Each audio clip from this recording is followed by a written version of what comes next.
They say a picture's worth 1,000 words, but no. In business, a picture's worth up to thousands of dollars. Amazing products mean absolutely nothing if no one tries them. People buy with their eyes first, and they keep coming back based on satisfaction. And today we're going to talk about just that. How to make your products appealing enough to try. How to turn viewers into customers. And I'd like to thank Replica Surfaces for sending us some amazing products to help us show how to do this effectively, and also for sponsoring today's video. And if you're curious about any of Replica Surfaces products, I will have them linked in the description box below this video. So if you're watching this video, you probably already know that product photography is at least somewhat important. But it's not just important, it's essential. And I do want to stress the importance of how essential it is, because I have seen some other comments in some Facebook groups suggesting that product photography is not really that important, and it's more important just to get your products out there. That you can really just use some kind of basic run-of-the-mill photo, and then you can improve them as you go. Now, while it is true that you can always improve things as you go, and you will certainly tweak your product photos over time, it is imperative to start off with good quality photos. Because look at it this way, online shopping, your eyes lead your wallet. In a digital marketplace, the first impression's often the lasting impression. Quality photos of your products, quality images, don't just catch attention, they help build trust and professionalism with your audience, with your target market. They tell a story, they tell your story, they tell your brand without saying any words. So remember, it's not just about showing your product, it's about showcasing your brand. Hi everyone, and welcome back to the channel. My name is Wade, I'm the owner of BlackTieBarn, and with BlackTieBarn we focus on candle making and running a small business education. I also have a couple candle lines as well as provide candle making supplies. If you're interested in anything about me, the business, check that out in the description below. I have a lot of resources there to help up-and-coming candle makers as well as other small businesses. And if you don't want to miss out on any other future content on this channel, just hit subscribe below, and if you click that bell, it will let you know anytime I post a new video. And finally, let me just mention the newsletter sign up below as well. You can also go to the website at blacktiebarn.com, scroll down and put in your email there. And anytime I release new products, new videos, industry information, anything that we find might be helpful, we'll send that out if you're a part of that newsletter. All right, so let's talk about the agenda today, the roadmap for the rest of this video. So I've already highlighted some important reasons why product photography is so essential, but we're going to spend a little bit more time talking about why it is essential and what it can do for you. And this will only take a couple minutes to just kind of cover why it can take your business to the next level, why it can take good products into great products that people actually know about. Instead of having fantastic products just sitting on your shelves, you can have fantastic products sitting in the homes of your customers. And then we're going to talk about some fundamental tips for stunning product photos, how you can take quality photos for your own website. Now, we're not going to get into the nitty-gritty details and advanced techniques of how to set up your camera settings and all of that. This video is to help you get started quickly with a lot of impact. And then I will also leave you with some tips on how to find the right tools and resources to up your photography game. A little bit about your camera selection, a little bit about products and tools like today's Replica Surfaces that we're going to be using, things that help you kind of kick your product photography up a notch. But again, we'll get to that a little bit later in the video. And then throughout the course of this video, I'm going to show you some examples of some product photography that we did very, very quickly, because I want to show you how quick you can take quality photos if you just have the right setup, the right concepts, and honestly, some of the right tools and products to help you do that. Now, you can spend days and weeks and months creating perfect photos, but you can also create very, very high quality photos very, very quickly. So that's the focus of today's video, and I hope you stick around. Hope you enjoy the whole thing. All right, we talked about product photography is essential. Why?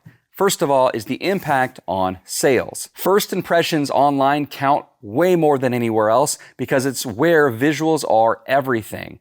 There is no other way for a customer to quickly evaluate your product without using their eyes first. So quality product photos are the first thing that's going to catch their attention, and it's also the first thing that's going to show how quality and professional your products are. It helps tell your story. It helps bring the customer in and let them know what they can expect.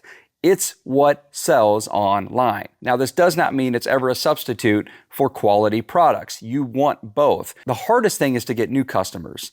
So once you've got them, you want to keep them. So that is why, of course, the rest of this channel focuses on making quality products, because once you do get a customer to try one of your products, you want to make sure they enjoy it, they're satisfied by it, so they keep coming back. But the gateway to all of that is getting them to try a product in the first place, and that's why it has a tremendous impact on sales. As I started this video that a picture is worth 1,000 words, that holds true on your product photos as well. However, when it comes to business, those 1,000 words are worth thousands of dollars. So you want to make sure that that photo is selling your product. It also is important, as I touched on before, your brand image. What story you are trying to tell about your brand, about your business, about you, about your products can all be done with quality product photos. You can use photos that you take, you can use graphics, even video in your product photos and your product gallery to help tell the story. But taking quality product photos is essential. Hopefully, you're fully on board now why this is so important. So let's now talk about some tips on how to take these quality photos. And again, as I said earlier, don't worry, we're not going to get super advanced here. There are tons of videos and resources out there about professional product photography. And if you want to get super serious about this, I would encourage you over time to take some of these. You can learn a lot of great tips and education about camera settings, which cameras are best, proper lighting, proper setups. There's so much to this. But there's no reason you have to overcomplicate it at first. And today we're going to talk about a very quick, easy way to do this. Because as I said earlier, today's video is all about helping you get out there quickly, make a great impact, do it easily, while highlighting your products sooner than later. First thing we're going to talk about, and this is very important, is that lighting is key. And for new product photographers, I would say that there are two strategies I would take when it comes to lighting. The first is natural lighting. Natural lighting is the easiest. It does create great results. So take your product photos near a window. You can take them outdoor depending on the day, depending on where the sun is. As long as you're not having too much of a harsh sunlight or harsh shadows, the natural lighting is very, very successful. It's a very, very popular type of lighting in general, and it can certainly work for product photos as well. The only drawback and the reason I don't personally use natural lighting is because it is hard to be consistent. You want your product photos to look pretty much the same across the board as far as like their setup, the lighting, everything. You want them to look very consistent, right, for your website. If you have certain photos that are overly bright and some that are a little dark and shady and cloudy, I mean, you can correct a lot of that while editing your photos, but it's just extra work. So in my opinion, I like to go with the next option, and that is using soft boxes. Essentially, they're just different types of lights that you have some kind of soft box or white umbrella or something covering them up to help diffuse the light. And that provides extra light without any extra harsh light hitting your product. So that'll cut down on some of those harsh shadows and reflections. Now, the reason I like this is you can set these lights to a specific setting or temperature or brightness and just leave them on that, and you never have to change them again, and all your photos are gonna look pretty similar. Then you can still take them in and do some editing to clean them up, but at least you're starting with some consistent baseline for all your photos. They're all shot and captured in the same lighting environment, so to speak. As far as kind of how to position these lights, it will depend a little bit on your setup and the type of effect you're going for, but most people prefer a 2 or 3 light setup, and that is either 2 lights kind of on the corners both facing in, or some people like to have a 3 light setup, and that is one that's a little bit more direct, straight on, one that is kind of a fill light from the other side, and then something from the back adding a little bit of another effect. It can be highlighting from the back, it can be used to get rid of some shadows. You can look up online 2 light setups and 3 light setups and kind of choose whichever one you like best. For the purpose of today's video, the photos that we shot, we're just using a very simple 2 light setup. And you can do this very cheaply. The lights that I'm using in this video were only around 30 or 40 bucks a piece. They're not high-end, several $100s or $1,000 lighting setups. You can make use with pretty much any kind of lighting materials as long as you're just lighting your scene effectively and consistently. All right, now setting the background and the stage for your product photos is really the meat and potatoes of today's video. And you're gonna see that I'm using some backgrounds and surfaces from Replica Surfaces, which again, thank you for sponsoring today's video. Now, if you have never used Replica Surfaces, if they are a new company to you, check them out online. I'll leave a link in the description below, but they sell high quality, basically pre-printed designs and backgrounds to use for product photo. Now, there are a whole lot out there, and I know for many of you, you're going to run to their website, see all these options, see the price of each panel and think, well, this is just gonna be way too expensive if I'm just gonna want all these different options. Stick around because you don't need to do that. In fact, let me just kind of tell you my tip and strategy for this. I would choose 1 or 2 backgrounds that you think are great for your theme. So if you have, kind of a country western theme, you could use something with a barn background. If you've got kind of this like earthy, natural theme, you can use one of those backgrounds. Or if you've got something that's just high-end luxury, use something that reflects that. And then I would just purchase 1 or 2 of like basic whites and blacks. And the reason is you can do so much with just simple white and black. You can remove the background, you can fill the background with something else, you can add some objects and relevant props to your videos, and those can be sitting right there on these boards, on these surfaces to help create that product image. And so as long as you have something consistent for the background and the surface, that's all you're really going for. And in today's video, I'm gonna highlight a few different options, but I'm gonna take most of the work right on white surfaces or black surfaces to show you how simple it can be. You'll see that there are several ways to create different looks with just swapping out a few of these panels.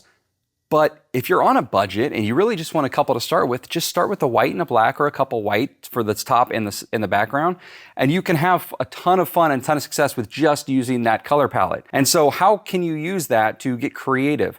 Well, if you use a tool like Canva, for example, and if you don't already have Canva or Canva Pro, again, I have that in the linked in the description below as well, but you can easily remove the background. So if you take this into Canva, you've taken your product photos against white backgrounds, you can remove that and replace the background with whatever you want. So essentially you're getting a digital background for almost anything. As long as you're using quality products like a surface of replica surfaces with a nice, consistent white background, and you're taking high quality photos with the tips we're talking about in today's video, then you can do pretty much what you want with it to get creative. If you are someone that doesn't want to do that and you just happen to stumble across one of these fantastic surfaces that Replica Surfaces has online, then you can just purchase that one and you don't have to do any editing, no background removal. Find one or two that fit your brand, your theme, you set them in there, and you'll see the course of this video how easy it is to swap these out. Then you're set. And it makes your life a lot easier. So we do a little bit of both. We use a combination of both of those. And you would take the photos against these surfaces just like you would any other product photography. So you would have some lights, as we talked about earlier, kind of shining and providing some light on the display. You can rearrange or adjust the lights to avoid shadows and contrast. And to help with like outside lights affecting the products, you can actually get these flags from Replica Surfaces too that go on the sides to help kind of block out some of that. Each one of these surfaces are very high quality. They're very nice. They each come in their own sleeve that you can put the surfaces back in for safekeeping. They have fantastic support, fantastic quality products. So again, check them out if you are interested. There is a BlackTieBarn link to Replica in the description below. That is a custom URL for BlackTieBarn. So if any of you are interested in checking them out, I would encourage you to use that link below. It does help support the channel as well, so I really do appreciate it. Let's talk a little bit more about how to up the quality of these photos. So you certainly can and should, in my opinion, take some photos with nothing else, just the products right there against that white background. And that'll allow you to remove it and give you some creative flexibility to do whatever you want with it. And to be perfectly honest, a lot of photos these days, product photos, do just highlight only the image, only the product, I'm sorry. But now let's say you want to add some lifestyle photos, or you want to add a little bit extra to kind of show a little bit more about the product and the feeling it creates, not just the product itself. That's when I would use some props to add a little extra context and appeal. And you can set those props right on the surfaces. You can arrange them around the products. I didn't go to major extremes to do that in this video, but I can show you what I did in just a few minutes, how it can kind of change the look and feel. And by the way, even if you use props, you can also still remove the background and replace it with something digital. So I would encourage you to take some standalone product photos as well as some with some props if that makes sense for your business. I touched on this earlier as well. Consistency across all your products is key. One thing that kind of distracts customers or makes it seem a little less professional is if they show up to your website, see all your products, and then all these images they all look random. Right? There's no consistency to them. So one thing you should focus on is keeping that consistency between your product photos. And that's another reason to use something like consistent lighting. Use surfaces like Replica Surfaces. Use the same camera settings. In fact, I like to have a setup designated photo area that nothing really changes. That way you're not always having to take things down and set them back up over and over. That not only adds time, but it introduces a little risk of something not being quite the same.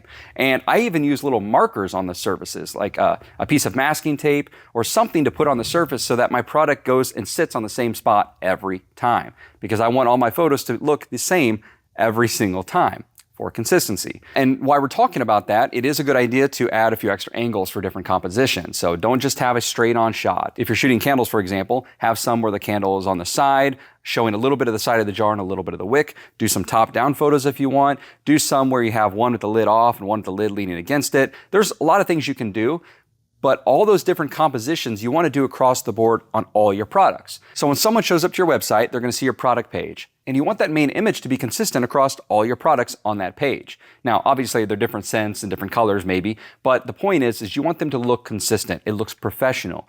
Then when they click on those photos, they can see additional photos in that gallery. The different angles, the different compositions. You want those to be somewhat similar and consistent as well across all your photos.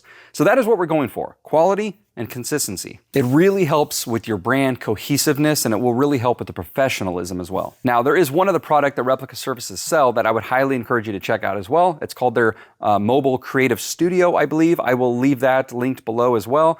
And what it is it's essentially a tripod, very thick, high quality, heavy duty one that is mobile. The wheels can lock in place, and then it has a platform to hold the surfaces. And instead of using little clips to make sure the boards stand up and next to each other and create walls, these have built-in walls on the sides and the back. So it's much easier to use and replace the panels in and out. But the best part, the main reason I like this product, is it allows me to have a setup that's always set up and ready to go. I don't have to clear some room on a table behind me or a desk or find some other table and set up the panels and then hope and pray that my lighting is similar and then take those photos and then have to, it's just for me a pain to always have to set things up, take them down, set them back up, take them back down. To me, it's just exhausting and a little discouraging. It never made me want, I always pushed off taking photos because I just hated that process. But with the Replica Studio, it's always just ready. It's its own little unit. It already has the boards on it, already has the platform, it's on wheels. If I want to move it around in storage, I can and bring it right back out, but I just tend to leave it up all the time. And I'm telling you, that's a fantastic selling point for it. It is super high quality, very durable, very rigid, and it just allows you to have your setup for taking photos ready all the time. And if you have enough space, you can have that set up with lights and your camera just you don't even have to touch it. You can just leave it there all the time. It's fantastic. But again, if you're not interested in that, you can still buy the replica surfaces, the panels alone, and you can set those up anywhere you want. On a counter, in this space right here, at home, on a table, a kitchen, wherever you want, you can still use it. I just really, really am digging this studio. All right, I want to briefly mention a few things about equipment because I always get this question, what camera should you use? There's really two ways to go about it. There is the high-end, super professional way to go about it, and there is the kind of quick and easier way, but still high quality. And fortunately today, mobile phones have fantastic cameras. However, you do have a little bit more creative flexibility, and if you really want to control everything and make editing even easier for you, then you should look at purchasing a DSLR. For example, like a Nikon or a Canon DSLR camera. Now the price on these have come down considerably. You can get fantastic ones for $400, $500, $600, $700. I'll leave a link in the description below of a couple that are my favorites, the ones that I've used. Actually, there's one of them I have 3 of. I prefer Canon a little bit over Nikon, but that's just a personal preference.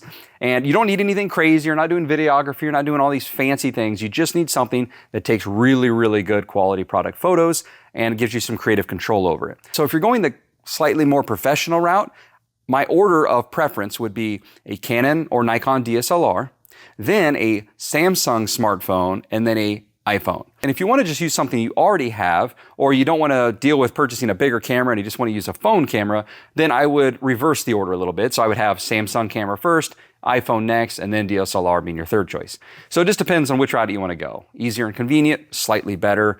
It's up to you. But let me clarify, all the camera phones these days are so good. So you're not going to go wrong with any of these options. Go with whatever works for you. I prefer Samsung cameras over iPhone cameras because they just generally do a better job taking photos. However, the iPhone's ones are still excellent. So if you have an iPhone, you're good to go. If you have a Samsung, you're good to go. And if you have neither, either get one or get a Canon or a Nikon, I guess. Now, if you do want to get a little bit more serious with this, and as I mentioned earlier today's video, you can check out some other videos on camera settings on YouTube. You can take a Skillshare class, anything to learn a little bit more about camera settings. But the most important thing to keep in mind when you're taking product photos is the depth of field and just to make sure you are focusing on the right part of the image. So, for example, if you are taking a photo of your product, you want to make sure the camera sensor is focused on the product and not focused on something on the side or in the background, because you want to make the product sharp and readable if it has a label. So a lot of cameras on your phones, if you just touch on the screen where the product is, it'll make sure to focus on that. And then depth of field is important as well. If you want all the elements in the background to be very detailed, then you're going to want a large depth of field. You want everything to be in focus. So the product, the background, props in the background, you're kind of going for like a landscape picture where everything seems to be in sharp and in focus. For product photography, you generally want a more narrow or shallow depth of field, which means you want the product in focus, but everything behind it starts to get a little bit blurrier. And that's how you get that cool effect that you'll see in a lot of portrait photos. And that's very, very common for product photos. That's very easy to do on Canon, Nikon, Samsung, or iPhone. Samsung, for example, has a portrait mode. If you just hit portrait, it's going to take care of that for you. iPhone and Samsung both, though, you can adjust the depth of field. Remember, you just want a lower or most shallow depth of field to give you that slightly blurred effect behind the photo or behind the object. All right, guys, I can't emphasize enough the importance of quality product photos. If you make quality products, think of it as quality product photos give your customers the first taste of how good your products are. Make them want to try them because you know how good they are. But if they never try them, no one else ever will. So regardless if you want to use my custom unique link for Replica Services or any other link, I would encourage you to check out Replica Services because it will up your game. It will enhance your ability to take excellent product photos. Again, I do have a custom link in the description below. Or if you go to the website, you can just use the code BlackTieBarn, all one word. I hope you guys enjoyed today's video. It was more of an overview of how to jumpstart your product photography game without going into all these advanced concepts to really make it seem overwhelming. No one's got time for that, or at least maybe not right now. Start putting out some great photos right off the bat. You don't have to sacrifice quality just because you're in a hurry to launch something. So hopefully this video helped with that and helped encourage you to do that and hopefully make you feel like it's a little easier to get going. But like I said, if you're interested in any other resources, information, whether as a candle maker or anyone starting a handcrafted small business, check that information in the description box below. I have links to all these different resources as well as the channel. Thanks again to Replica Services for sponsoring today's video and providing these amazing products to help all of us jumpstart our product photography. And if you have any questions or comments, let me know in the comment section below. Give this video a like. Don't forget to subscribe for more videos. And I'll see you next time. Thanks.